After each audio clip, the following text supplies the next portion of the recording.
Ayan, so ito kami ngayon sa Playa, Dingalan, Aurora. So kung nakikita yung dulo na yan guys, bali yung po yung dagat ng Aurora, yung parang pinaka-feeder fort tawagin nila, or yung tawag dito coastal. Ayan, so mamaya na natin ipagpatuloy yung video. So pag napunta na tayo doon. Ayan, so ito guys, bali nasana tayo Dingalan. Ayan, so far okay pa naman yung dagat, hindi pa naman siya malakas yung alon, wala pa naman super typhoon na nagaganap dito. Ayan, so dun, alam ko dun, ayan, yung pinakadulo nyon guys, ayan, yan. Doon po yung Batanes of the East, kasi yung way back February 19, yan, 2023, galing ako dyan. Nag-Batanes of the East kami, tapos nag-ano rin kami sa may, tag dito, yung lighthouse yan, pinuntahan namin yan. So far so good naman yung dagat.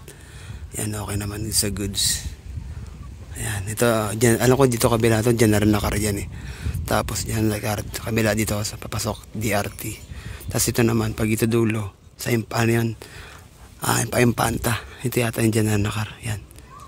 Dan. Yan. Okay naman yung ano. Ayan. Ito may ginagawa daanan dito eh, sa may San Miguel. Tapos labas sa Dingalan. So umira yata labas niyan. Pero hindi pa tapos eh. So yun lang. Okay naman yung dagat.